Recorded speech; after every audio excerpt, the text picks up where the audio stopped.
Welcome to FinScale, a podcast created by Solen Niederkorn, shedding light on innovation in finance, banking, and insurance.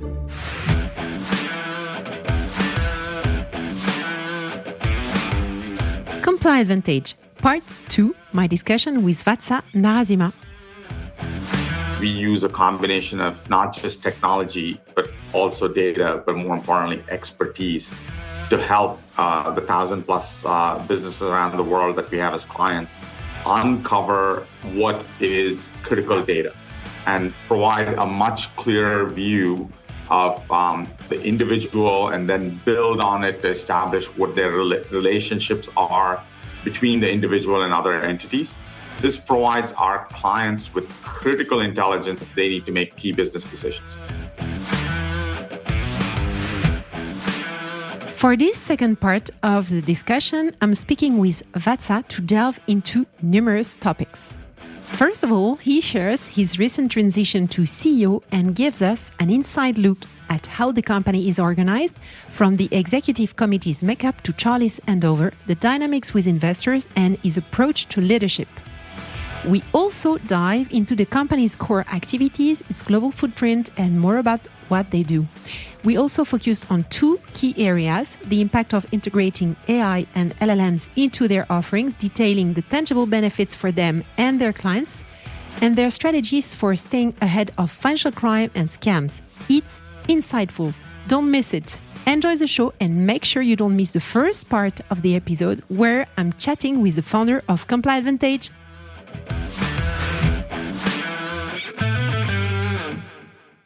Hello, everyone. Hi, Vatsa. Morning. How are you? I'm fine. Thank you very much.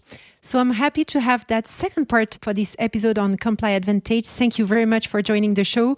As a reminder for the audience, I interviewed during the first part of the episode Charlie Delingpool, who is the founder and chairman of ComplyAdvantage. And now we have the CEO of ComplyAdvantage.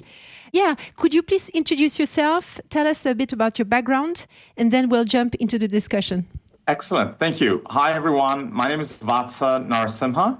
I'm based in New York. I'm talking to you from Midtown New York on Fifth Avenue on a bright, sunny, but cold day here. I've been with ComplyAdvantage slightly more than 4 years now. And I initially started out, I met Charlie about 4.5 years back, and we decided to team up. And I started out as the COO and CFO of ComplyAdvantage.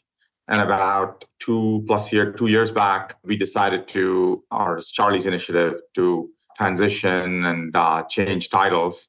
So for the last 2 years, close to 2 years now, I've been the CEO and Charlie's been exec chair. I live in New York. I think the best thing I can say about myself of being a New Yorker is I haven't had a valid driver's license in like 20 years.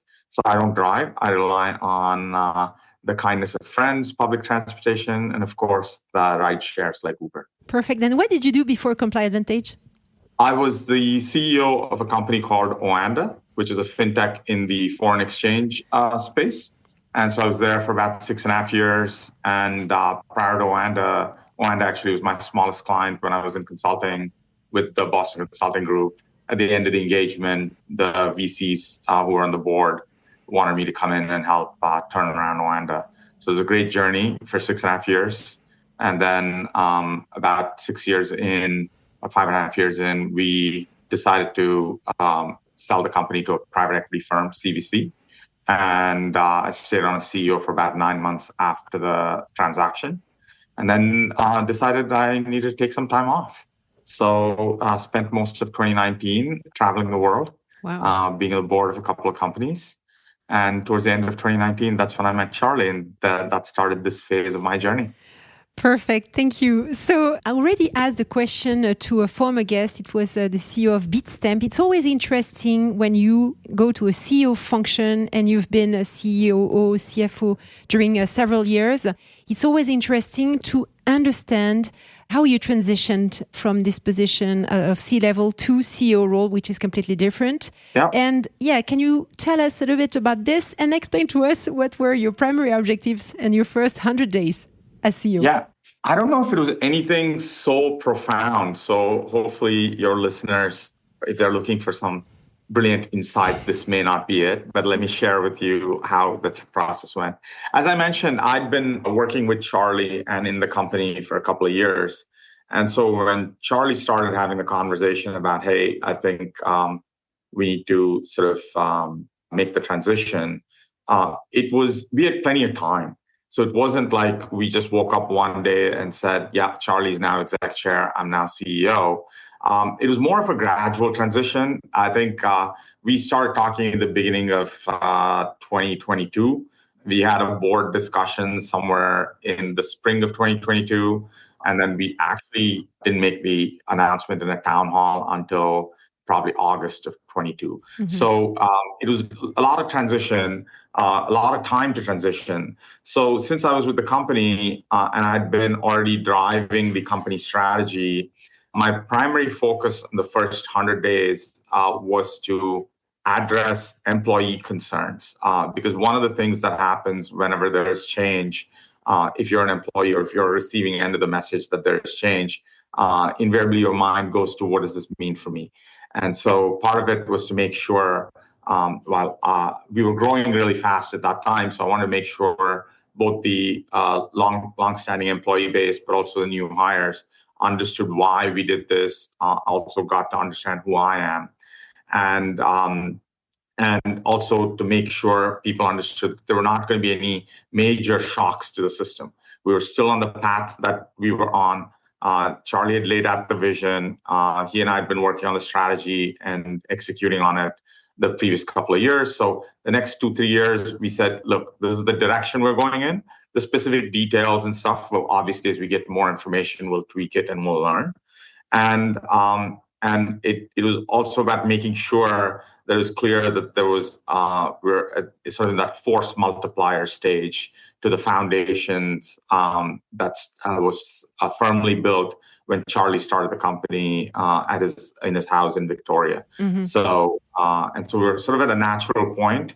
And on the other side, while I knew the board and board members and the major investors, we also used that long transition for me to get familiar with some of the smaller and the earlier investors who were close friends or people who had really believed in Charlie from the early days. So we also wanted to make sure we communicated to them, and I'd built some relationship with some of the key people there so that they had gotten to know me over the first couple of years. So the transition, I'd say, was a lot smoother than some of the other ones that you may have come across. Interesting. So also at the management committee level, it was quite natural, mm-hmm. as you describe it.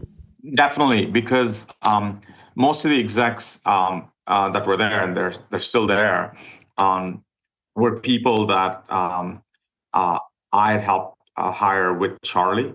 So sort of people had come in, they knew my working style, they knew Charlie's working style, they knew what to expect.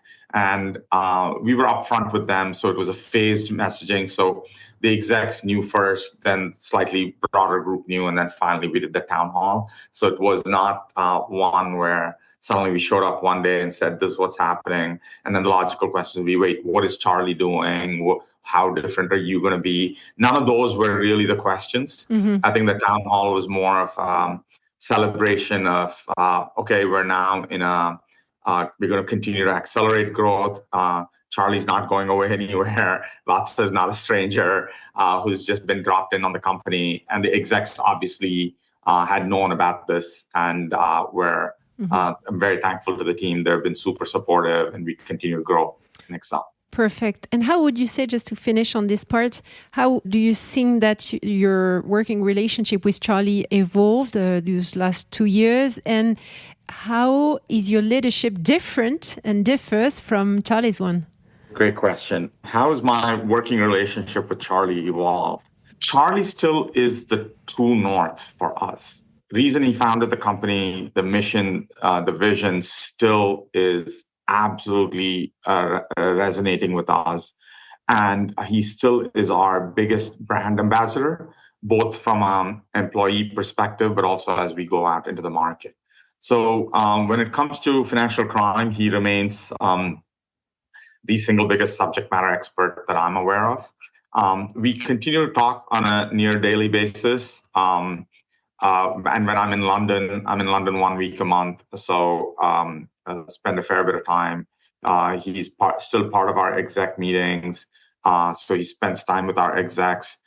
He definitely spends time with our product and data teams and guides them as needed. So my relationship, I'd say, the evolution has been one where we've gotten to appreciate each other's strengths. We've gotten to appreciate each other and appreciate that we're complementary and not cookie cutters of each other, right? Mm-hmm. So he's always helping me in thinking and focusing on what's that next big thing? How do we continue to make step function leaps? And allows me then to think about how do we scale the company? How do we make sure we're taking care of our biggest asset, the people? And how do we develop, manage them? And how do we also take care of our customer base? So Charlie's now, I think, in a place where he can come in and work on specific things and be very complimentary. Mm-hmm. And it's just been one of I have to say, 4.5 years into getting to know him. I think both of us have really matured and appreciate each other, and we're able to sort of be a tag team in any type of situation. Perfect. And you as a leader, how would you define yourself compared to Charlie? I think I'm more extroverted. Mm-hmm. I think I'm more focused on a what and the how, and Charlie's focused more on the vision. Mm-hmm. But I think the common thing that we have is our values are very aligned, and it comes across in, I think, how we build the company, how we treat our people. So our values are very, very aligned. And one of the things, the main things that has stood out from my first interaction with him to now is how genuine of a human being he is. And that's why I keep saying he's our true north, right? So he founded the company in a way that he talks about it as, I want to eliminate financial crime, Vatsa. Mm-hmm. So, and sometimes I joke with him to say, look, eliminating crime, good human luck. Beings are human beings. Eliminating crime is this thing. But so I then say, okay, so fine, let's keep that as our long-term objective. But every couple of years, let's take a significant bite out of financial crime. So, mm-hmm.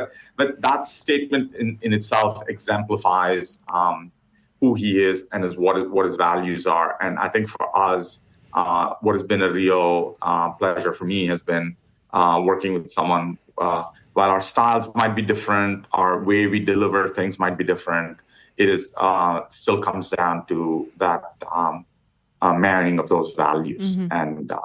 and what are true. Great to hear that. Okay. You added a chief data officer at your executive mm-hmm. committee. I was interested to know what is the intention here, and why is that role so important to add at this stage of the company? Oh man, great question. So for those listening, about slightly more than a year ago, we brought on Jim Anning as our chief data officer, and he's based in London. And Jim, if you're listening, don't let any of this inflate your ego. So the foundation of ComplyAdvantage, when Charlie founded it, because there's a big need to rebuild the data and the intelligence layers that are used to address the problem of financial crime. The reason we came into existence is the legacy providers were being ineffective and in combating what is an ever-growing problem.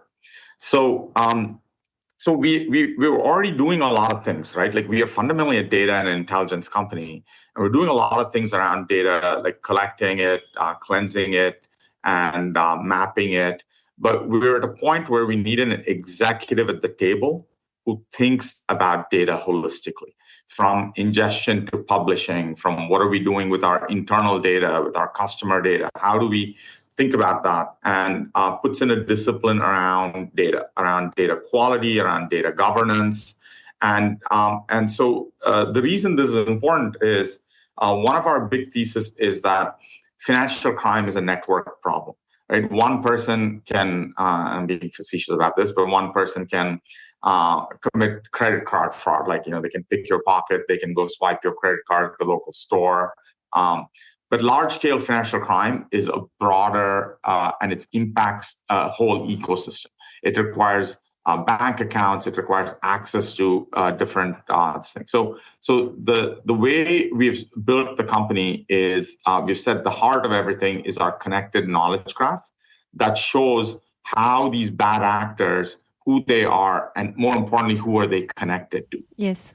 And so consequently, for that, you need AI and machine learning and be able to say every new piece of data that you bring in, you need to make sure it's verified, it's accurate, but then every new piece of data that you're getting, maybe from a news article or a new sanctions, a new person being sanctioned, how does that risk propagate across the network? Mm-hmm. So as we thought about all of this, I felt we'd got to a stage where we needed data as a discipline represented around the exec table, and also sort of to be part of a key vertex of a triangle where product and technology are already there, and then you need someone also representing thinking, living, breathing data, and how can we continue to empower and enrich our data so that our clients can get the true impact of that intelligence that we're putting on top of it.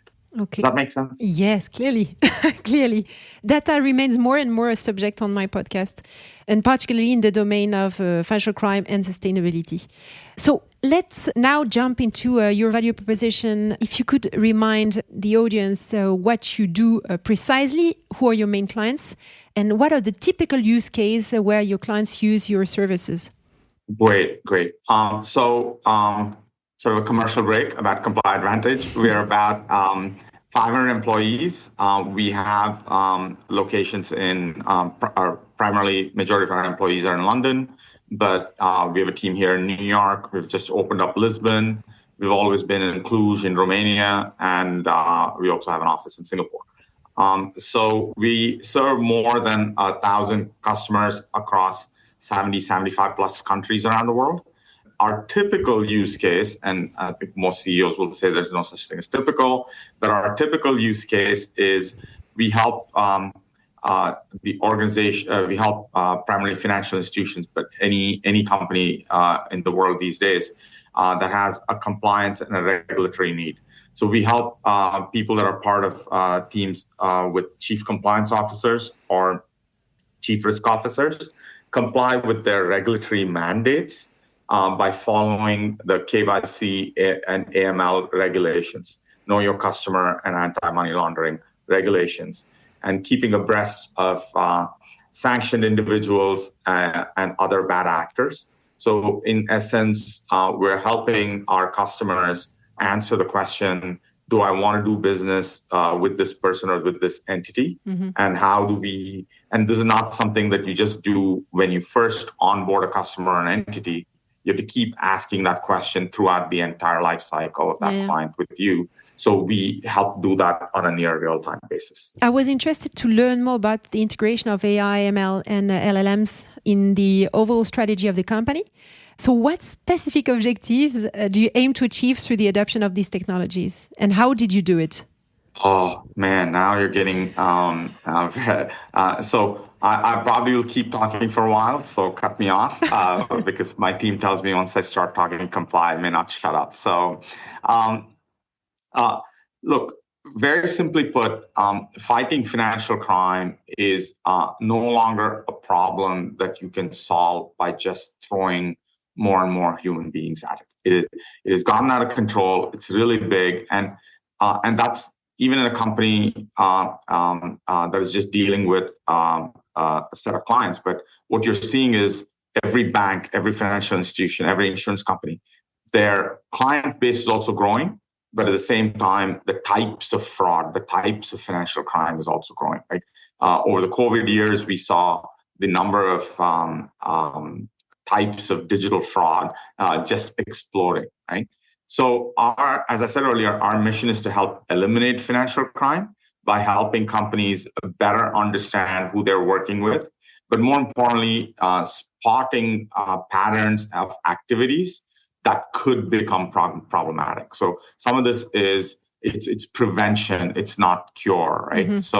So as part of this, you need more automation to make decisions. And so as soon as you talk about data and automation and decision making, you're in the world of AI and machine learning and LLMs, right?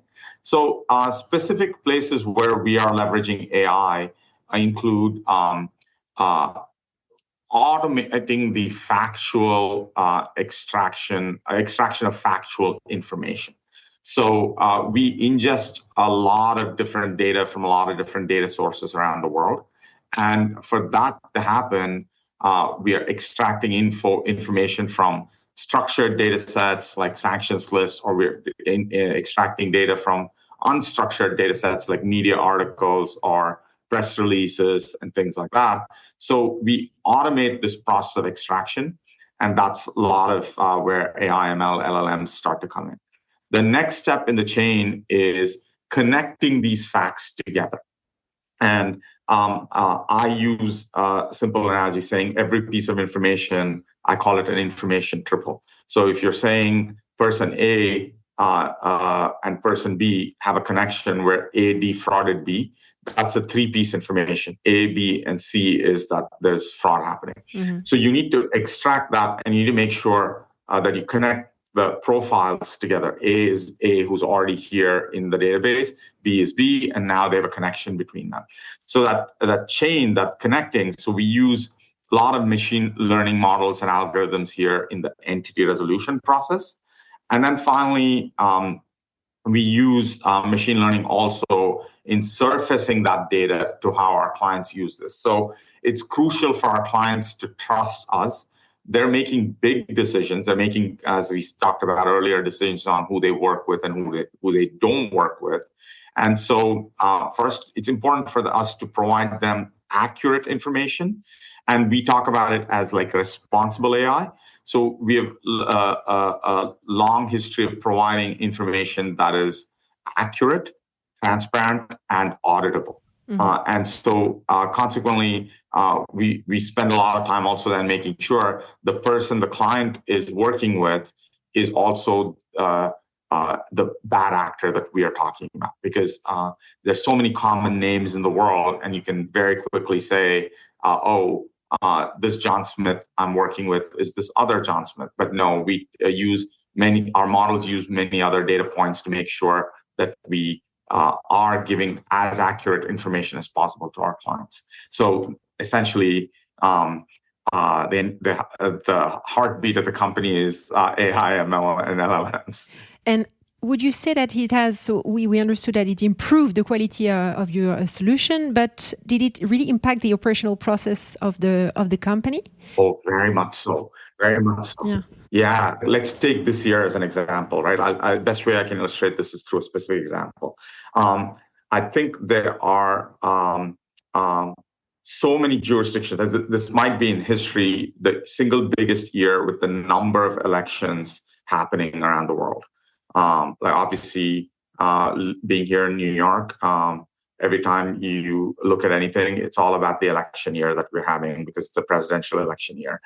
But also places like India are going to polls. There's a chance the UK might. So many countries around the world, both call it federal and local elections and stuff like that. So why is that important? One of the key criteria in trying to combat financial crime is getting an understanding of what is called as politically exposed people. They're referred to as PEPs. And nearly every country has an AML regulation regarding screening and monitoring of PEPs. But no country really provides a lot of lists on who actually, here's a comprehensive list of who are all the PEPs of my country. And so so it's then up to the regulated entity to sort of put in place a program that makes sense. So that's where we jump in and help. So we collect information from more than 40,000 sources on PEPs, and that's increasing every week, right? It's a big election year, as I said, so there'll be a lot of changes. And so that'll have an impact on our data quality, on our machine learning engineers, on our data scientists.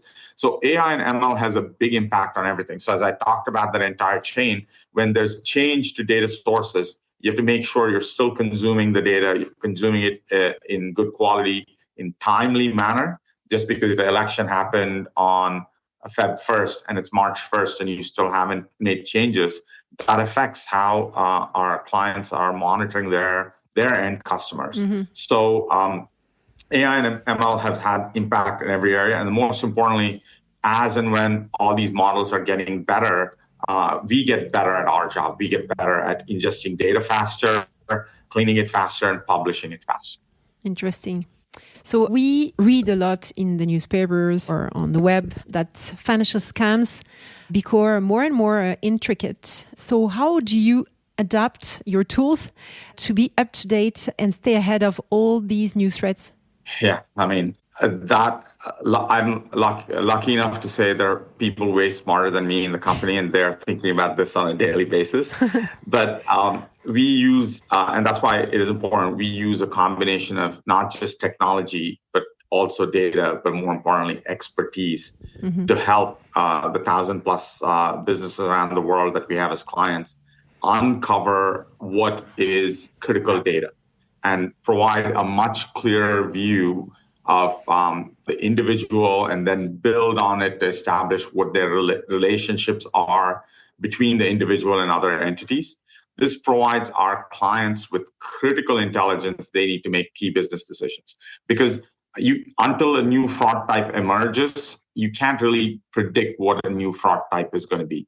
So our technology comes in here and provides an accurate and comprehensive view and holistic view of what an individual or an entity's risk is. And consequently, it helps our clients manage that risk, but it manages it according to their appetite for risk, by helping them better understand who they're doing this business with and what they're doing it for. So if a bank is issuing a credit card to someone versus they're issuing a mortgage loan to someone, the underlying risk is different and how you think about it is different. So we surface the right information, but we also allow our clients then through our technology to set different thresholds based on the risk appetite, right? And part of that also then comes in with having that human expertise to be able to talk to our clients to say, look, you know your business better than anyone else, but here's what we have seen as we have helped these 1,000+ customer businesses,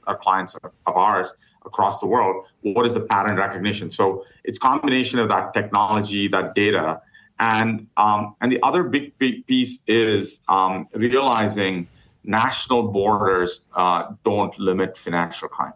So this is where our team of experts in both data science and in regulatory landscape, they're constantly monitoring the financial ecosystem, identifying bad actors, but also identifying new trends across this broad network of clients that we have. So we are continuing to adapt, train our models to help identify new threats, and then also make sure that we have the capability for our clients to then report it to their local regulators. So the ecosystem itself can stay ahead of, or as close to ahead as possible of criminal behavior. Okay, you mentioned anti-money laundering country by country. This is something that I personally dive very deep during my career. There are diverse and sometimes conflicting regulatory environments across. If we just take the example of Europe, one country, for instance, has a list of countries that are black, that are not the same as the neighbor country. Some people are specifically on the list in one specific country and not on the other. So how do you ensure that your solutions remain effective across all those different jurisdictions? Oh, great question. Again, it ties on to that point that financial crime is a global problem. It's not like a local problem. So we've been doing this for 10 years. And we have clients in, as I said, 75+ countries. So we have developed a few different ways of dealing with this. Starting off, we employ a team of subject matter experts. So we have a group of people who have been former compliance officers in different industries, different use cases, but also different parts of the world. So there's a group of compliance officers, but we are, and some of them are they've been working with regulatory bodies in the past themselves, and they have a good understanding of regulatory drivers. But we also have a team of data specialists who have become deep experts in individual jurisdictions around the world.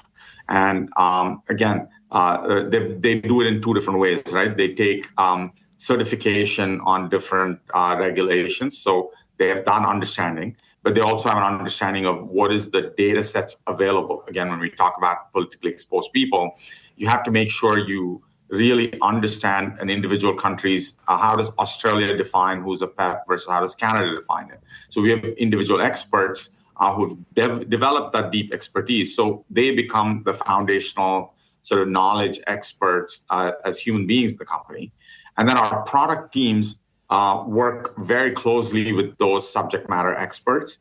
That helps us then understand what new features might be required because there's a new requirement. But our product team is also then working constantly with our clients. Having a diverse client base also helps because they are also trying to stay ahead, and we allow them to influence our product roadmap so we can make sure that we're making, if there are any big regulatory shifts coming, we can stay ahead of that and make sure that our clients aren't then caught offside.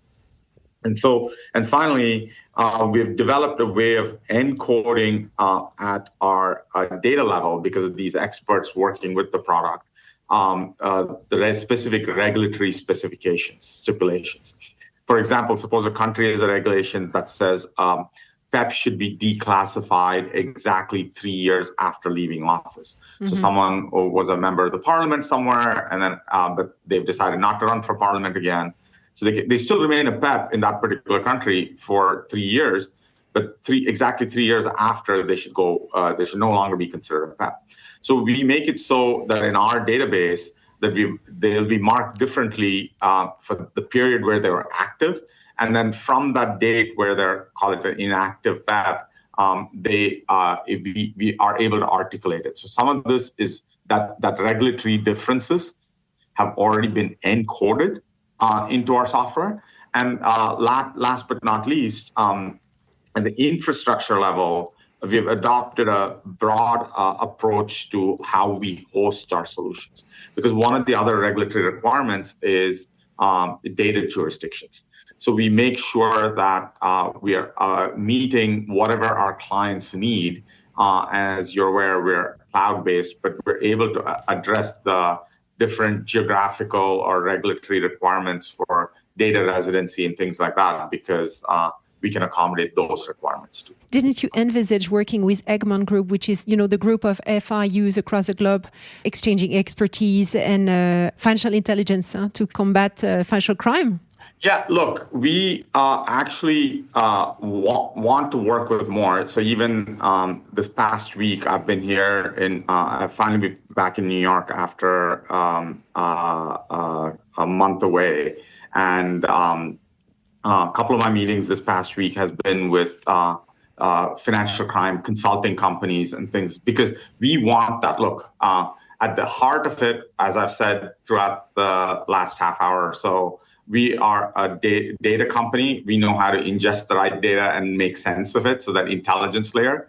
But we don't claim to be compliance experts in every jurisdiction and everything. We have some of that expertise in-house, but we look, be it our clients, or we also partner with a lot of organizations, because that is important to us, right? Mm-hmm. Otherwise, we'll fall down the trap of are thinking about ourselves as an expert in every single jurisdiction and every single use case.